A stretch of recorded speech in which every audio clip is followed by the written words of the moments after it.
height part may be the only place you would need some help. All right, so now, looking at this plan, the next question to ask you after you write down what it is you're currently doing is it working? Or how long have you been doing this?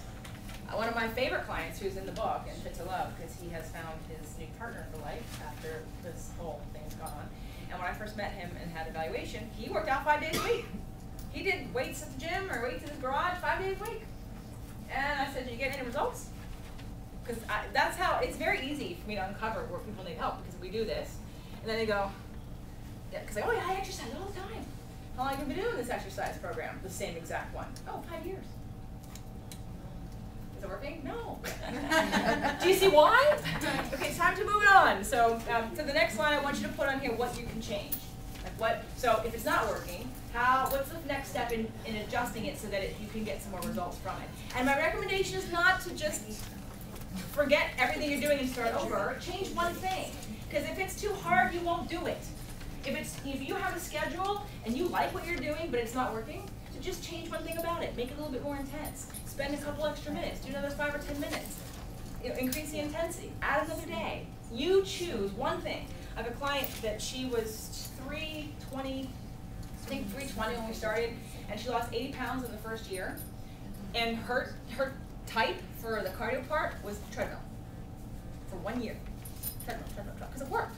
And we didn't plateau, and it was easy. It was in her lifestyle, and she could do it. She, if I was going to make her go out of the house, then she wasn't going to do it. I'm a coaching client right now I've been working with. I can't get her off for her recumbent bike. It's not working for her, but I'm like, can we change it? What can we change it to? I was going to give her a free treadmill. So just change one thing. And again, your lifestyle is going to determine which thing you change. Because one of them is going to probably be constant. For her, it was treadmill. Treadmill, that's just, it works. This is where I am. Okay. All right. I'm going to do that right now if I have no questions about this. Okay. I have one quick question. On resistance, are you a proponent of less weight, more reps, or heavier weights, less reps? Or okay. Physiology-wise, because there's a physiology to building muscle. It doesn't matter what it is. It matters if it's going to take you to fatigue within 60 seconds. Okay, and not 60 seconds one time, but a build-up of intensity that really, because failure in resistance training is the goal. It's not to complete 30 reps and go, oh, that was easy. Okay, it's to challenge yourself to your threshold so you can't do it anymore.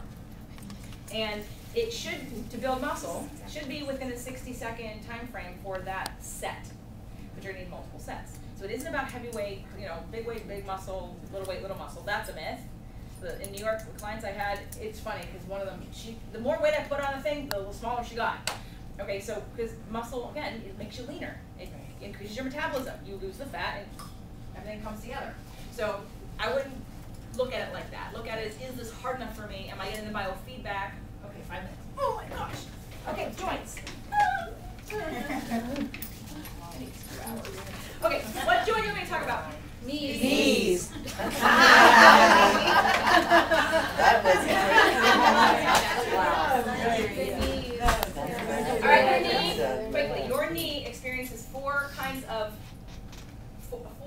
force, 4 different forces every day. The first one's compression, where it's pushing down and it's not gravity. We're living in compression. You're all being compressed right now, it's gravity. Okay, compression. Turn yourself over, hang you by your feet, and now we're in distraction. The bones are going to pull apart. It's called distraction. Rotation, which this joint should not do, right? Because it's a hinge joint. There should be no rotation in it. That's why when football players or any sport person, or even you guys, lock your foot down and then quickly turn. Zumba. Well, keep your sip on your feet. And there's translation. Translation is this. And translation is necessary for some of your sliding and gliding joints. But translation with compression, and lots of it, over and over again, is going to wear down your meniscus. How many of you know what a walking lunge is? I don't recommend them. Yeah. Why? Because you have compression and translation. Walking lunge is like and going further and doing a lunge. I love lunges, stationary lunges, but not walking lunges.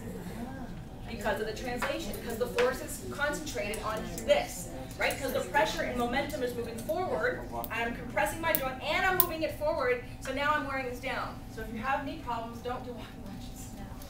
Please. That's the first thing about the knee, okay? And also, in terms of most people with exercise, I'm not going to have you do this exercise, but I'm going to demonstrate it for you. If I ask you to do, there's an exercise on the DVD that I teach everybody called standing hip flexion, and it's lifting your leg with your quadricep. If I just told you to lift your leg, most of you would kick it. And your brain would not be connected to the muscle that I want you to work, and you would be disconnected from feeling or understanding what's going on in your body. The point of any exercise I do with anybody is for you to connect your body, because the more you think about it and the more you can visualize it, the more of it you turn on. Side story. Client, 72 years old, lived in Hancock Park, really crooked.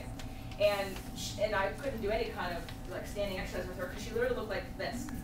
Okay, all of her body weight was like on one leg. So after our first 2 sessions on the floor, the 3rd session I came in, I sat down, and she walked past me to the kitchen, and I went, she's walking better. But I'm not going to say anything because she's going to think I'm trying to sell her on something, so I'm just going to keep my mouth shut. I said, Lee, how are you feeling today? She goes, I'm walking better. Is it possible that I gained muscle in 2 sessions? I said, no, we turned on muscle. It hasn't been working for a long time. So what happened is now it's available to help you move.